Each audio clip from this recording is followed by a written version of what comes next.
How shall we sing when we are in a strange land? We live in a world that transforms at an unprecedented pace. Whereas at one point it took 30 years of social engineering to facilitate a modicum of societal transformation, now the world changes with the speed of social media and Twitter. The world we live in today is much different than it was just 5 years ago, and completely foreign from the world of a decade ago. 2017, think about 2007. iPad was still brand new. There were no Fire Sticks. Wi-Fi wasn't anywhere near as common as it is now. Most people were still using plugins. There still probably existed dial-up. Cars were not smart yet. The world 10 years, just 10 years ago. Now that might seem a long time for somebody who just graduated high school, but 10 years, it's changed so much. Some of us find ourselves being drugged, kicking and screaming and scratching our heads into a world, into a land we do not know, and into a land that we know we do not belong to. Somehow or another, I find myself struggling, and I ain't that old yet. I'm on my way there. I'm not find myself struggling to identify and find a place in this world. One of the things that I was talking with someone one time, and I mentioned that I think some of the problems that my age group has and struggles with today is that our parents prepared us to go into a world based on what they knew and what they had seen. But the world we ended up going into ended up being completely different than anything that they reasonably could have anticipated. And so we find ourselves trying to navigate and figure out which way to go. And some people are still young enough and open-minded enough to roll with it. I wasn't built like that. I was born about 35 years old, and now I'm even older than that. It's a struggle.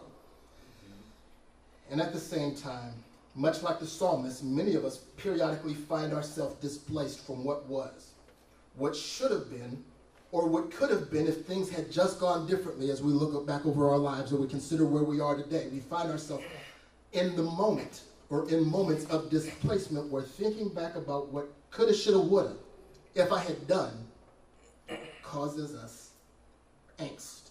We remember the turning point or the breaking point where everything came undone, and the memory of what was causes our insides to turn into knots. We remember a time that seemed simpler, where we had things together or were just one step away, one decision away from something that would have been way better than where we find ourselves at the moment, and we wonder what we could have done differently. We wrestle to figure out what we should have done differently, and sometimes despair at the notion that there was nothing to be done differently. Amidst this displacement, finding a story to tell about God and his goodness, or finding a song to sing in that moment can be downright painful. To declare our God is an awesome God in times where life is significantly lacking in awesomeness can be a challenge. To speak of God's intentionality in a time of seeming randomness and happenstance sometimes seems foolish. To say, never would have made it without you, from a place where I really don't want to be at the moment, sometimes causes us a disconnect. It can be difficult to find a story to tell about God's goodness and his greatness and his mercy enduring forever in the midst of strange circumstances that I really don't want to be in when trying to remember causes me pain.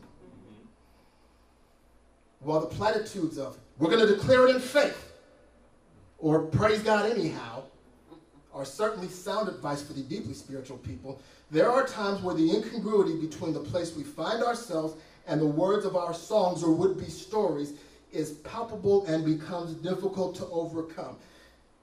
How shall we sing when we are in a strange land? How do I find a story to tell when that story causes me grief at the moment? If we can try to put out a happy face, we can try to put on the mask or the performance that is not touching us, but in the midnight hours and dark recesses of our mind, there is a conflict between what I am professing and what I am experiencing, and trying to talk about and deal with the goodness of God is just something that I don't feel like doing. I just hang it up. Yet amidst the tears, the tension, and the dissonance experienced by this singer of the book of Psalms that we're dealing with, he said, I'm done. I quit. I'm hanging it up. What emerged from that, what we are reading right now, is a song. He said, I'm done singing. I'm done playing. It bothers me too much. But what came out of it was the very thing that he said he was going to walk away from.